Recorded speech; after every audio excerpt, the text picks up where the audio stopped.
Good evening and welcome to the LaRouche Organization Friday Symposium. I'm Diane Sayre, president of the LaRouche Organization, and tonight I will be joined by Dennis Speed, who is the host of LaRouche's Saturday Manhattan Project. So many of you are familiar with him. We are obviously in quite an incredible situation. The inauguration of President-elect Donald Trump occurs on Monday.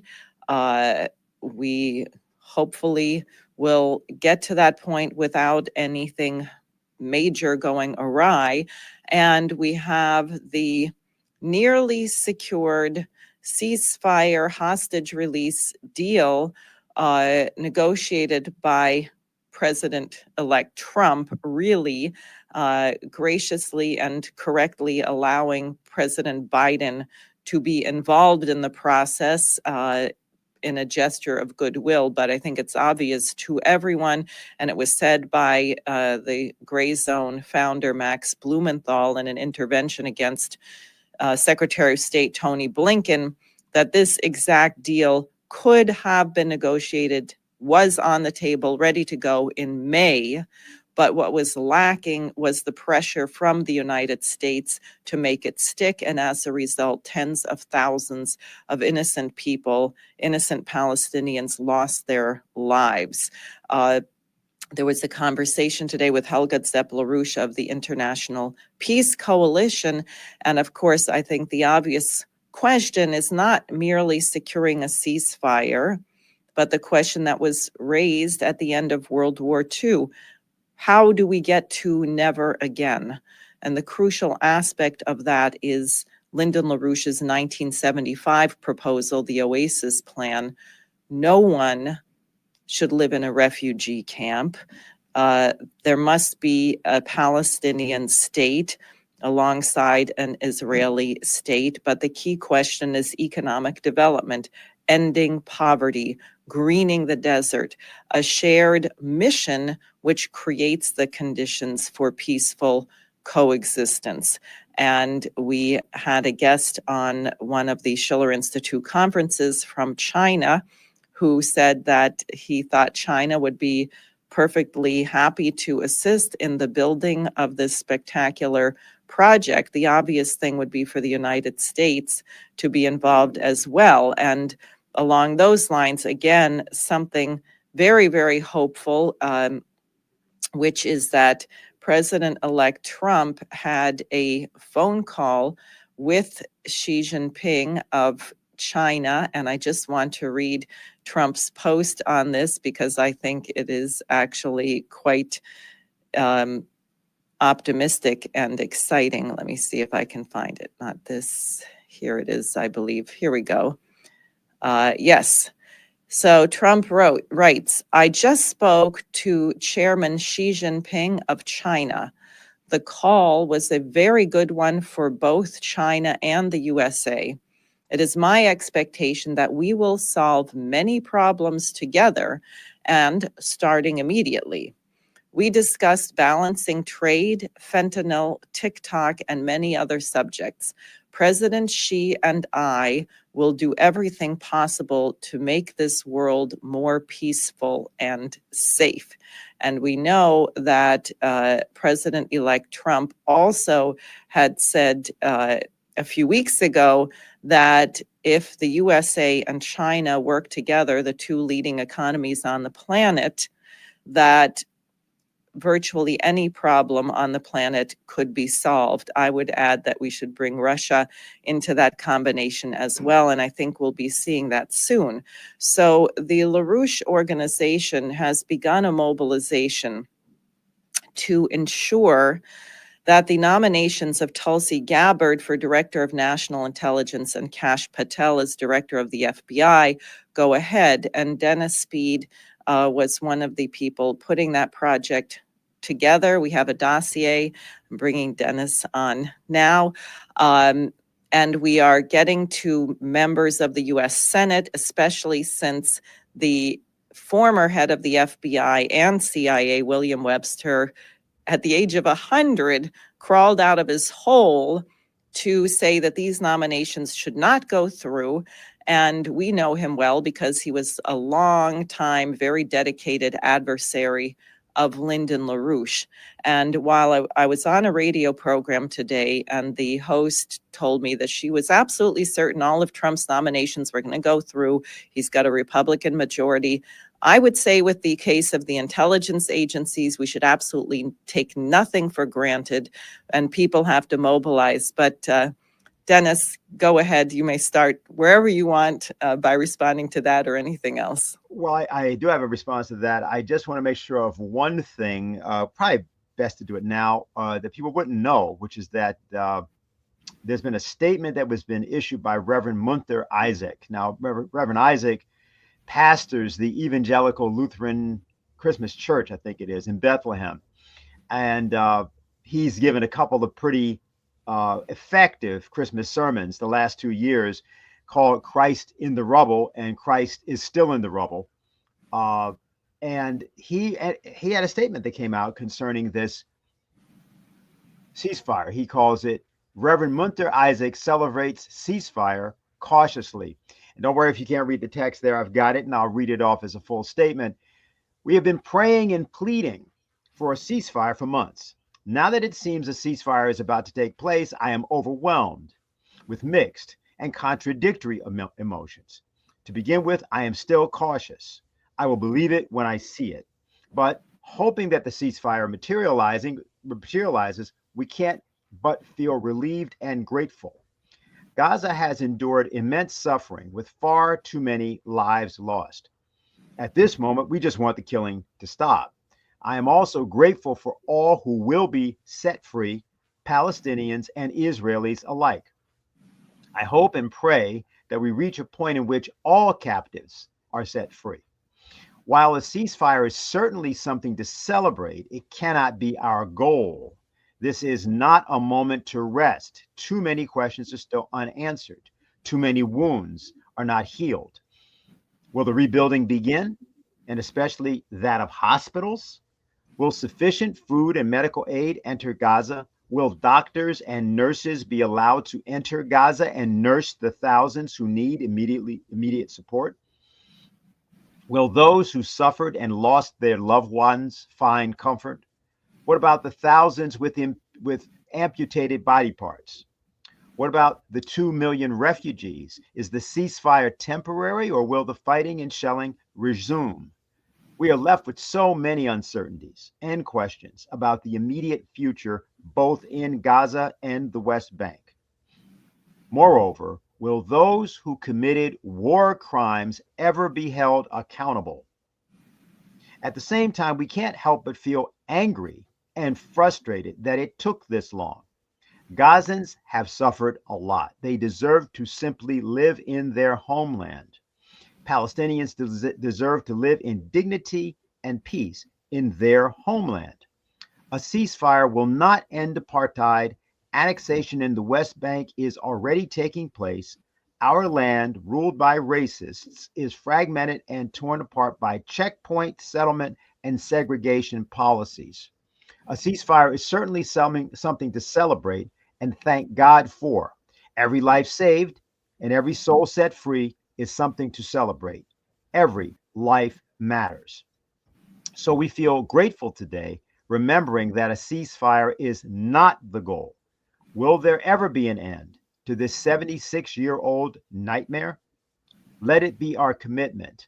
But let justice roll down like waters and righteousness like an ever-flowing stream.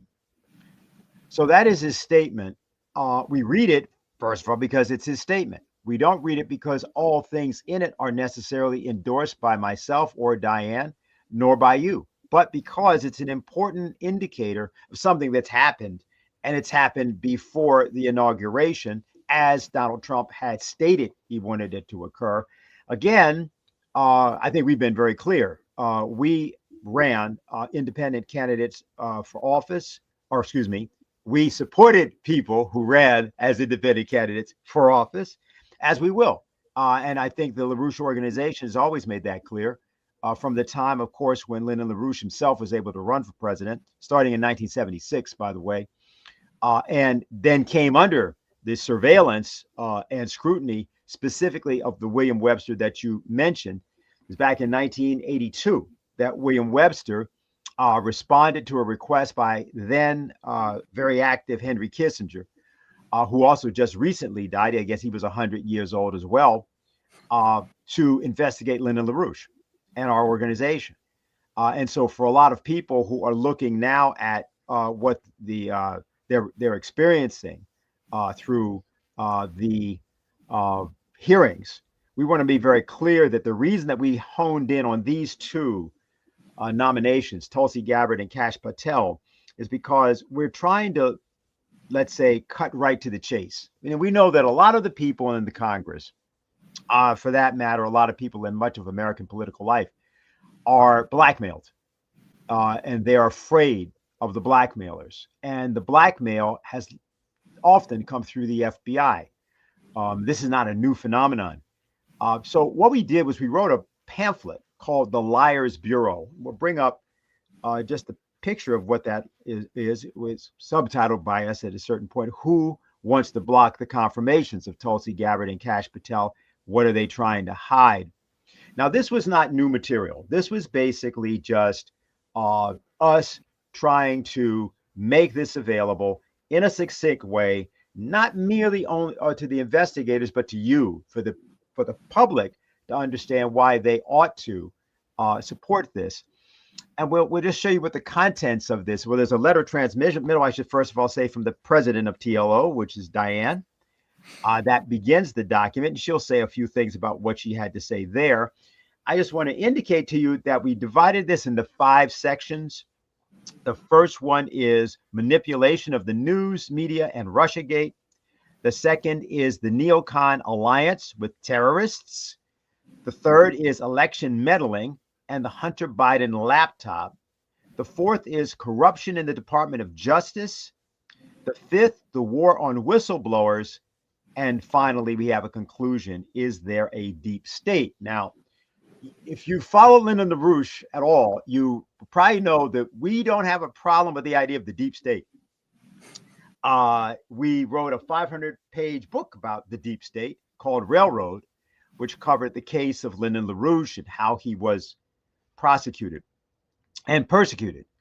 And I'll just note for people, by the way, that if you go right now to Alexandria, Virginia, and you go to the courthouse there, the courthouse is called the Albert J. Ryan Courthouse. That was the prosecutor in the case of Lyndon LaRouche. The courthouse was named after him, Albert J. Bryan. I think I may have said Ryan. Excuse me. Yeah. So when you're looking at William Webster, who at 100 years old is weighing in on the Tulsi Gabbard and related matters, and then you look at Lyndon LaRouche's persecution Webster, and then that the Alexandria Eastern District Court, I believe that is named after Albert J. Bryan, who persecuted and prosecuted LaRouche. It's important just to understand that for us, this is like a coming full circle. And Diane, I think what I'll do is, rather than just sort of go through all the details, let's talk about this a little bit. I think one thing I want to point out to people who have been questioning, for example, Tulsi Gabbard, right? Judge Napolitano brings up, and actually Helga LaRouche referenced it today, that Tulsi Gabbard seems to be backtracking on her previously very vociferous campaign about the Foreign Intelligence Advisory Act and the sections of it that allow for illegal surveillance. And so people are worried about that. They see that she's done that, and she did do that. And there are flaws in her, there's flaws in Kash Patel. But I just thought maybe you and I should talk a little bit about both your transmittal letter, what she had to say in that and why this is not really, this may be a concern, but it's not something that people should be quibbling around at this moment. Yeah, absolutely. And Tulsi Gabbard actually sort of embodies what I'm talking about in that letter. She's a veteran. She is an active duty member of the National Guard. She was deployed to Iraq. And what I said in that letter as the president of the LaRouche Organization, but also as a U.S. citizen who has had immediate family members deployed to Iraq in a combat zone, in a combat unit, let me say, it is of great concern that we entered a war with Iraq based on lies. And not only were they lies about the weapons of mass destruction or that Iraq had a nuclear bomb or all kinds of crazy things we were told about missiles that were able to deliver their nuclear bomb in 2 hours or less or something to the United States.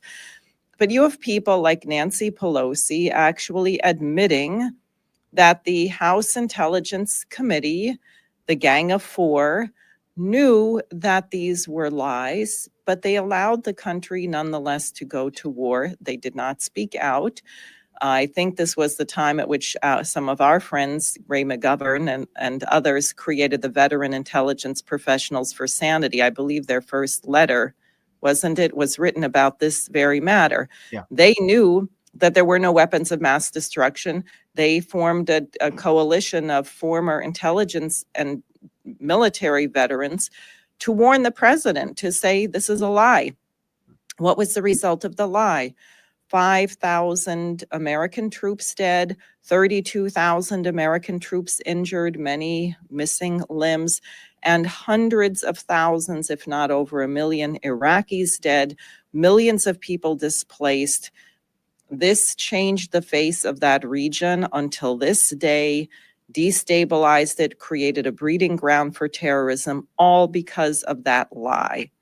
And my question in my letter of transmittal is, are you willing to allow the people who propagated that lie, who told that lie and defended that lie, are you going to allow them to select who is going to be in charge of the Director of National Intelligence and the Federal Bureau of Investigation? Because if you do that, of course, that means you are condemning us to repeat these lies. And these lies in this period in history may actually lead to a war from which there is no return, could lead to a thermonuclear war. This is a very, very serious question. And I think the members of the Senate should think a little bit differently, not about who's lining their pockets, but what they're willing to have on their conscience. You know, Diane, I'd like you to do something here because you talked there about Tulsi Gabbard and the fact that she's a combat veteran, that is a person that has tried to serve the country and came to serve the country actually under false pretenses, but nonetheless did that.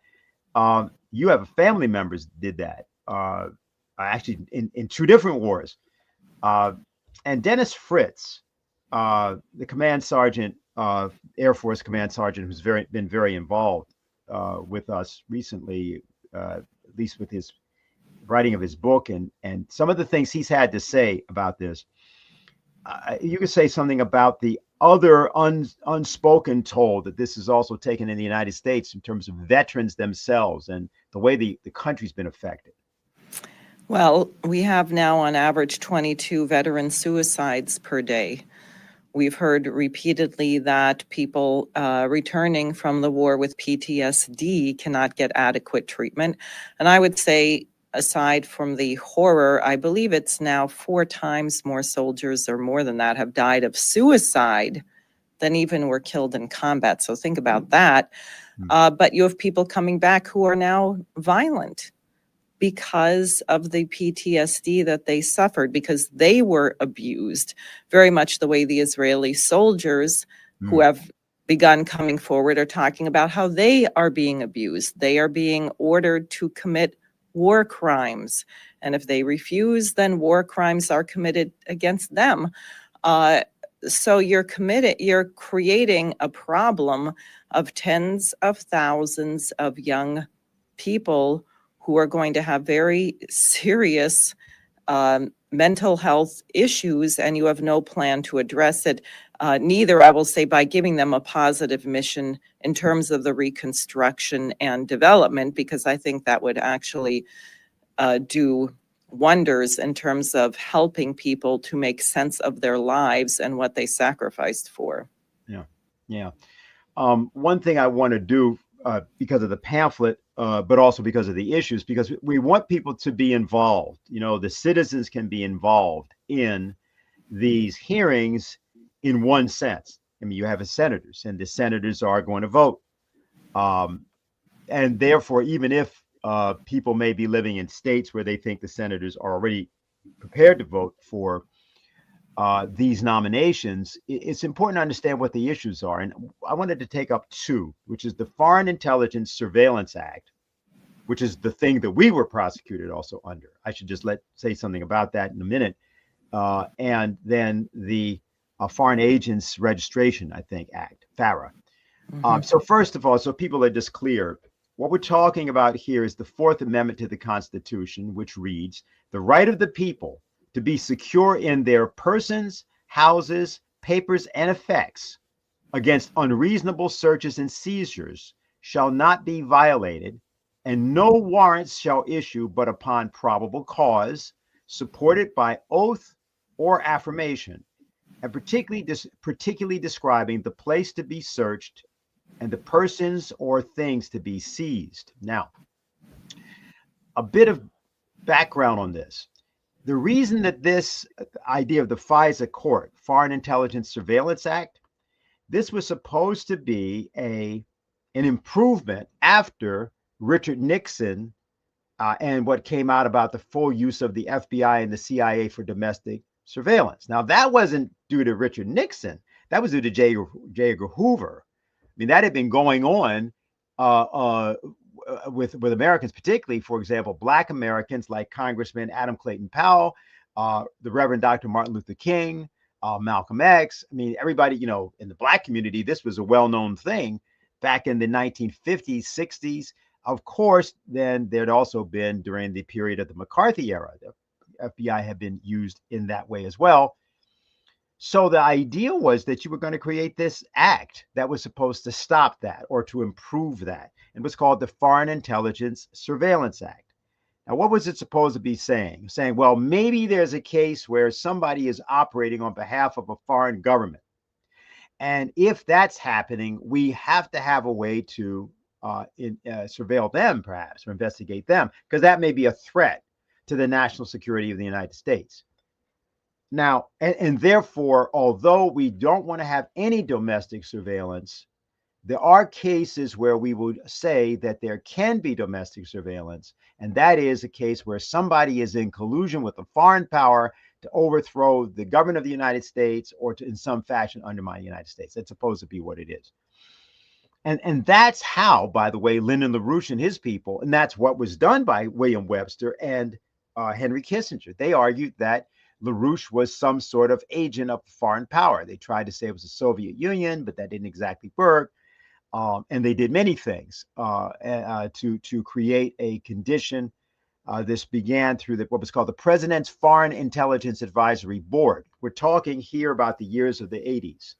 I want to add one thing on that, because I believe that also part of this loophole on the FISA court was that documents from foreign governments could be accepted to trigger the search.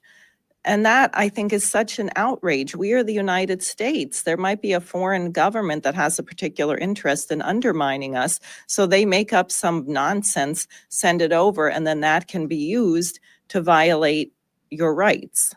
Well, that's a very important one, because the argument there, for example, that means if British intelligence agency does a surveillance on an American citizen, then whatever is found in that surveillance can be admitted under the FISA.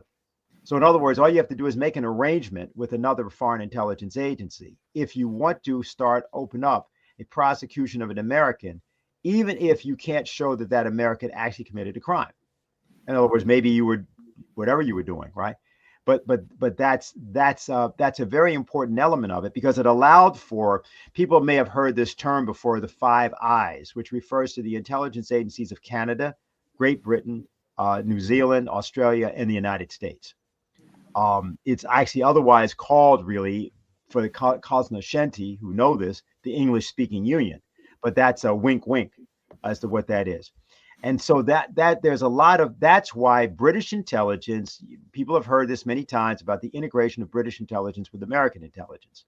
And this is one of the things they do. They swap. So it's not that it's all necessarily even done under FISA. It's done as a practice, but then something like FISA can be invoked against people to go after them. But here's what, by the way, Judge Napolitano said about this entire thing. He said, this is wrong. He says that if you read the Fourth Amendment, this is Judge Napolitano, he says it proclaims, this is from, by the way, an op-ed that he just recently wrote. It proclaims itself to us have, that is, FISA proclaims itself to us have established the only lawful method for surveillance outside of the protections of the Fourth Amendment. This proclamation is itself a profound constitutional error, as all surveillance in defiance of the Fourth Amendment is unconstitutional. And that's a really interesting formulation that he has, because what the judge is saying is that the Fourth Amendment protects everyone, Americans and non-Americans also as well. That's interesting, because that's one of the things that came up in the case of Julian Assange as to why the United States should not have any jurisdiction over Assange at all. He's not an American citizen. Right. And how can it be charged with espionage? Right? He's not a U.S. citizen. Yeah. Well, I mean, it's espionage to our nation. That's what we're charging him with. Yeah, the judge, it's an interesting thing for people who are thinking about the 250th birthday of the United States. The judge points out that the Fourth Amendment, quote, was written in the aftermath of British agents executing general warrants on the colonists. General warrants were not based on probable cause of crime, but rather governmental need. And they did not specifically describe the place to be searched or the persons or things to be seized. Rather, general warrants issued by a secret court in London authorized the bearer in America to search wherever he wished and seize whatever he found. The agents ostensibly were looking for proof of tax payments. They were rather and really engaged in spying. They were looking for subversive, revolutionary materials. So it's sort of interesting that that's the origin of the Fourth Amendment in the first place. And when we look at how this was used and is being used now against the citizens, well, everybody, including in this case, President-elect Donald Trump, there's a reason, obviously, that this whole issue has to be brought up. The second thing I'm just going to reference briefly, and I don't think we can bring this up on screen, but I happen to have a letter that was written by former Congressman Bob Livingston. It was printed on January 14th. So that's what is that? 3 days ago in the Wall Street Journal. And it's written to Merrick Garland, the Attorney General. And he says, what he's complaining about is that he, the congressman, has been being the target of an investigation. And he says, "Dear Mr. Attorney General, your time in office won't run out a moment too soon.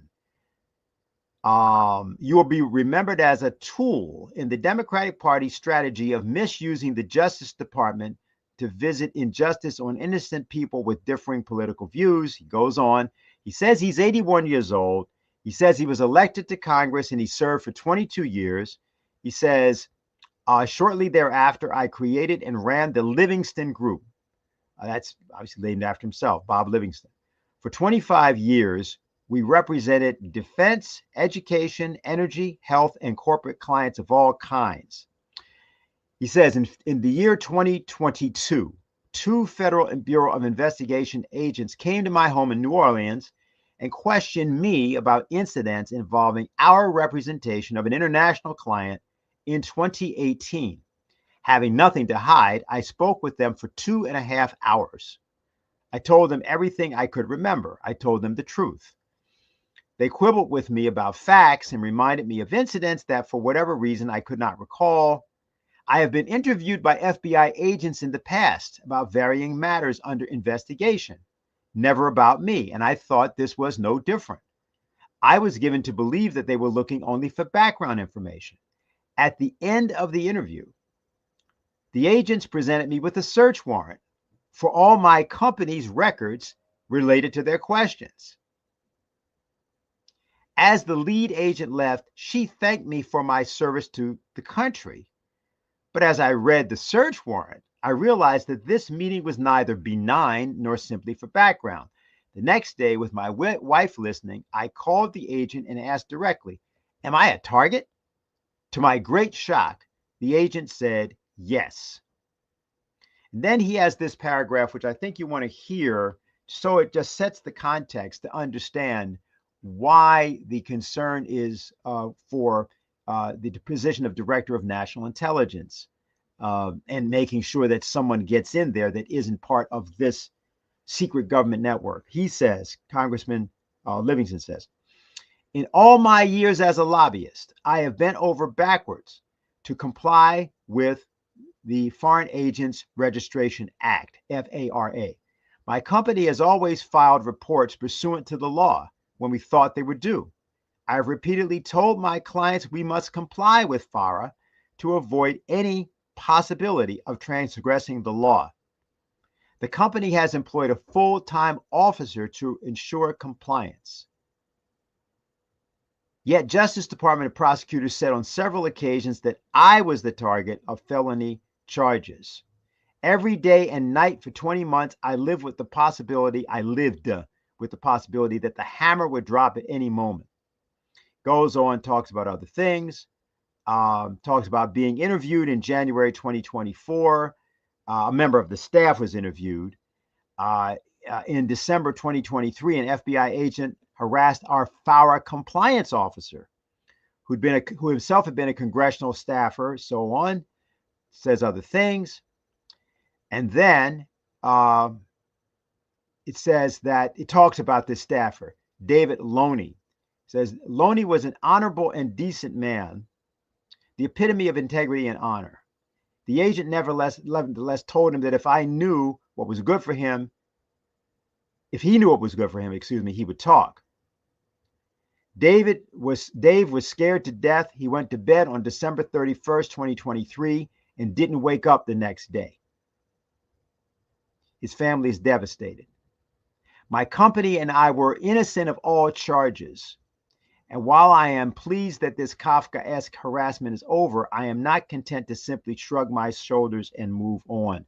I think it's clear what it is that the congressman is asserting. I think it's clear what happened.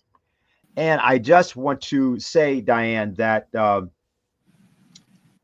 it's clear to those of us in the LaRouche Organization, as it was clear to you when you first became involved with it, which was at the time of the unjust and criminal indictment of Linda LaRouche and the trial that began on Linda LaRouche in 1987, that it's always been clear to us that the intention of a lot of these prosecutions and persecutions are to drive people to various ultimate actions. That didn't just happen to Black radicals. It didn't just happen to former Communist Party members or real Communist Party members or suspected Communist Party members. It didn't just happen to all sorts of people that were anti-war activists. It's happened and happened recently to congressmen and to the president of the United States, president-elect of the United States until Monday. So I just wonder, given all that, you have any thoughts or observations about how in these days, making sure that these nominations go through, what people should be thinking to do? Well, I think, one, everybody should be getting in touch with their senator and telling them that they want Tulsi Gabbard and Kash Patel confirmed, but also underscoring the evil nature of the people who are working against them. I mean, we have had lie after lie after lie, and I really want to warn against complacency, and I also want to warn against people thinking that this is divided among party lines. It has really nothing to do with party lines, except perhaps that the Democratic Party has gone completely fascist, pro-genocide and war. But otherwise, you certainly have some of those people in the Republican Party. And I thought maybe, Dennis, you could underscore this with our little graphic about Liz Cheney, the January 6th investigations, et cetera. And I can pull that up whenever you like. Yeah, I'm glad you said that. This will be useful for people because so that people don't think this is all about past investigations.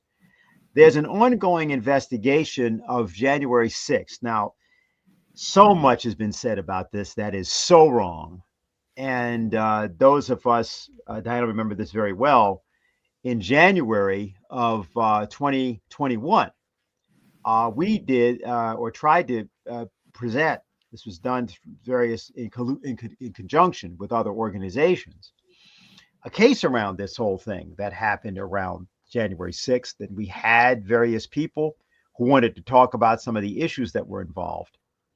Everybody remembers what's been said. Election issues. You mean the Yeah. electric frog, as we say.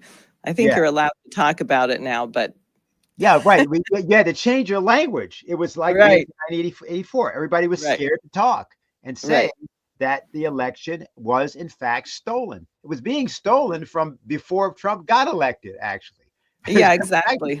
From Now, and Hillary Clinton never got persecuted for saying the Russians had stolen the election, even though it was demonstrated not to have been true. And she went on saying that for 4 years and even after that. Yeah.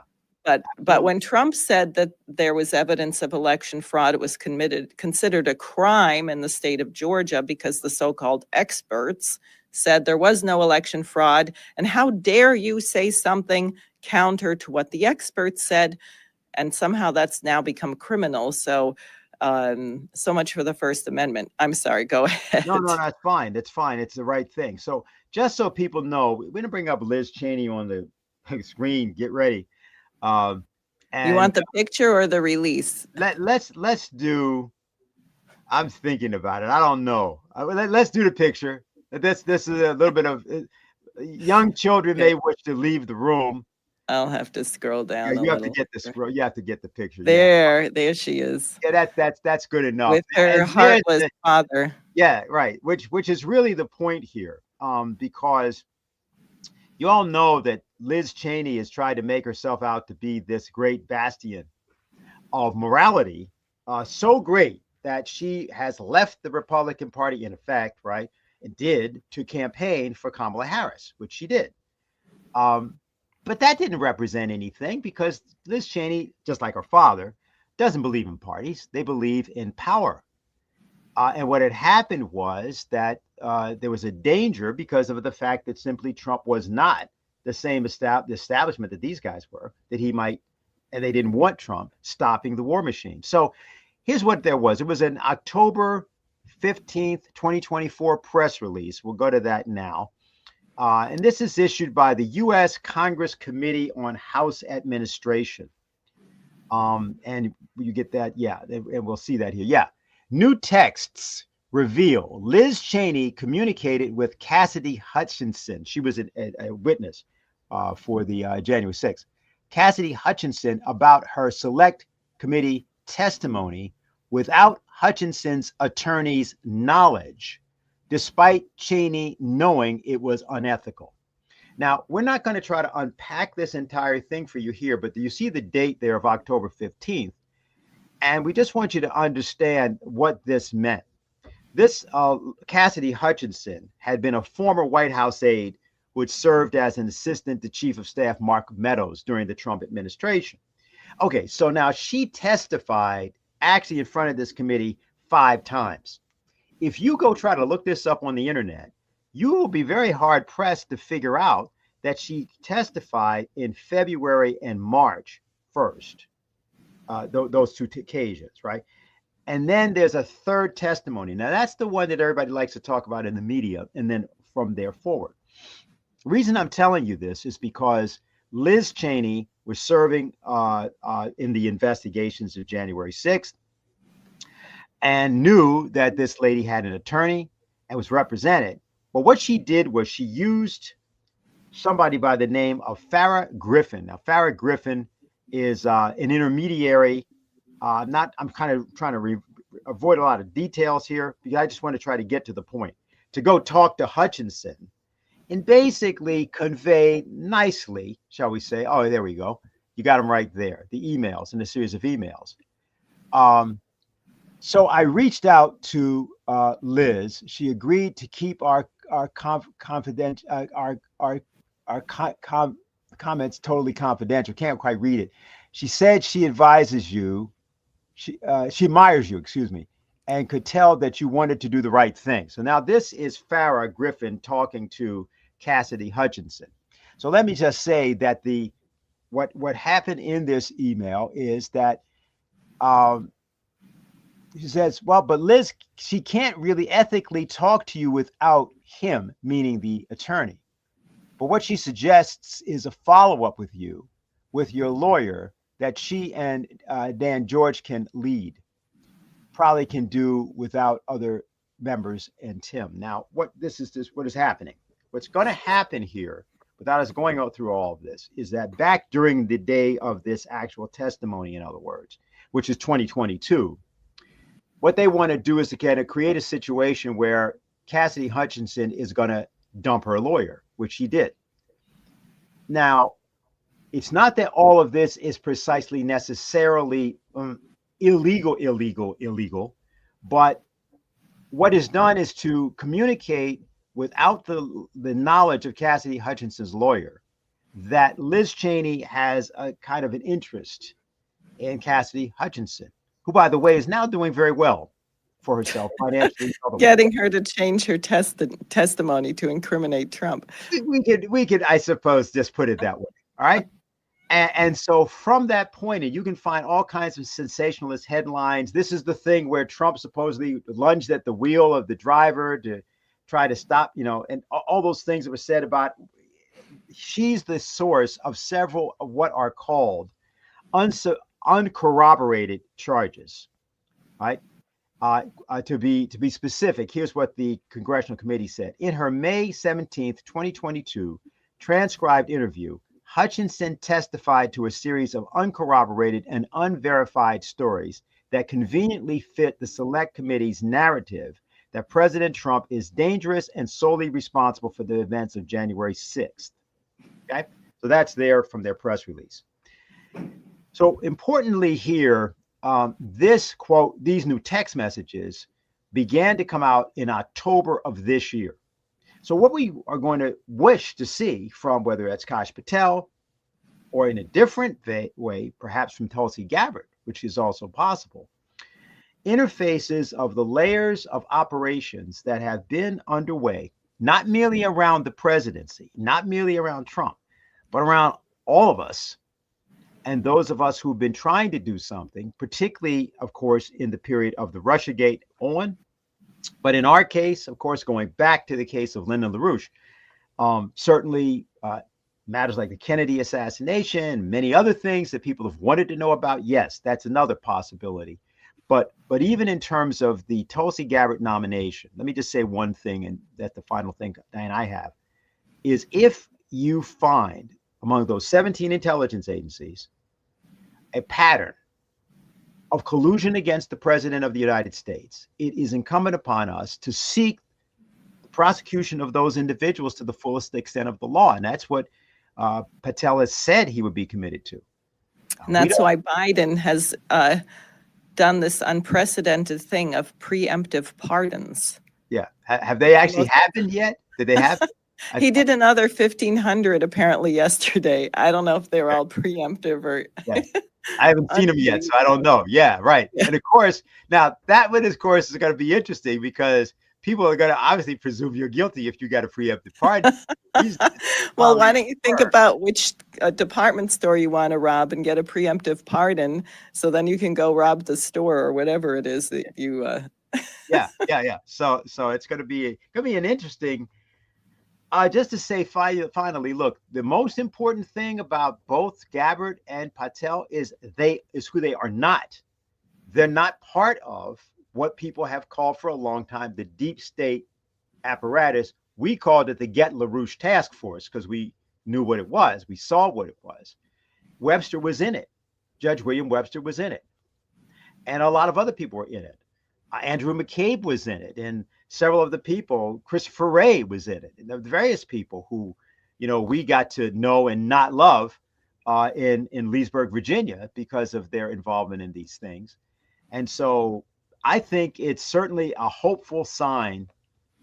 First of all, that they were nominated, and second of all, that the American people, many of the people that listen to this show and followed you and know about various other things you've done, we're taking action to really finally bring this to light. Well, I just want to say a couple things about it, because as with actual assassinations, and I think political assassinations or character smears, they're done. I mean, there's a mafia kind of tradition where you do things in revenge. You do it because someone did something. But I think with a high profile thing where you're actually engaging in criminal activity, whether it's to bump someone off or destroy their reputation with lies, which is supposed to be illegal. There used to be lies against libel and slander, is because of what they might do. And I think if you go back to the ceasefire, which is now occurring, or that Trump just put out this tweet saying, I just had a great conversation with Xi Jinping. What you're seeing is the potential for a completely new order, which Helga LaRouche has been calling for, which is that you're really not going to end these conflicts unless mankind advances to a new paradigm, which is based on certain principles, not only the respect of the sovereignty of nations and each nation equally, as each individual has an equal right to sovereignty, or as we say in our Declaration of Independence, to life, liberty, and the pursuit of happiness, but a whole new order of relations among nations, which commits to the principle that every single nation has a right to economic development, that every single child born on this earth has the right to grow up not living in fear of being bombed, not starving to death, not drinking contaminated water, but with the potential to develop their innate talents. And if the United States were to return to its anti-colonial founding principles and work with China and Russia and the BRICS process, that is the final nail in the coffin of this bankrupt, dying, criminal enterprise known most recently as the British Empire, the Anglo-Dutch oligarchy. Frankly, it goes back to Rome, it goes back to Zeus and Prometheus, and they will do everything they can to stop it. And that's why it's so urgent that you have people in place who have demonstrated a willingness to risk their reputation, of both of these people have, to take risks that other people weren't willing to take in order to stand up for truth. Well, also what is happening, right, is that you're finally beginning to get some people into positions who are going to be trying to deal with the threat apparatus, which is being used against everybody else. So in other words, there's all sorts of people that might want to do the right thing. They never get to it because they're either terrorized, and therefore terrified, or they reject being terrified, but they're eliminated. And then people don't know, right? And that's what happens. And people are, and we don't want either one of those things to happen. You referenced, for example, President Trump having his conversation with Xi Jinping. Well, conversations among presidents should be privileged. They just like a Second World War. Roosevelt's talking to Stalin. He's talking to Churchill. Okay, a lot of people think Stalin's a monster. Some people think Churchill's a monster. I'd argue that you have a good case in both cases. You still had to talk to them. Right. Yeah, right. And Biden didn't talk to Putin for 2 years. Now, frankly, I don't consider Putin a monster at all. I think, in fact, the whole point is he's a person, as one person said, as Arestovich from Ukraine said, Putin is the most pro-Western Russian leader in the last century, which is a pretty interesting thing coming from somebody from Ukraine who's not particularly in love with Putin, and just makes that observation. But people have to be protected, and the surveillance state. This is how J. Edgar Hoover used to use it. He used it against the Kennedys, famously used it against the Kennedys, and against King. And he thought he could do that. And frankly, that's what these people in these intelligence agencies have done. What Schumer said was true. Trump defied them, and in such a fashion that he's now going to be reelected. So this is a moment for all of the rest of America, and for that matter, people from around the world, to sort of show up, because we could see a real fight for the first time, so that America can do what you said. It's been away from its revolutionary tradition for a long time. It's now going to be having its 250th birthday, which I would keep saying starts on April 18th of this year, because that's Paul Revere's ride, and then Lexington and Concord that come right after. So, there's no reason to postpone or to delay the celebration. Why not celebrate by getting these people nominated, and then let Right. justice be done, though the heavens fall, as they say. Exactly. So I would just like to wrap up by once again showing people how to find this dossier on the LaRoucheOrganization.com website, the Liars Bureau. And it's here, and you can see here, if you click there, you can print the PDF. You can get a link to send to your representative. And you should call your senators. It is very, very urgent. Please don't take anything for granted.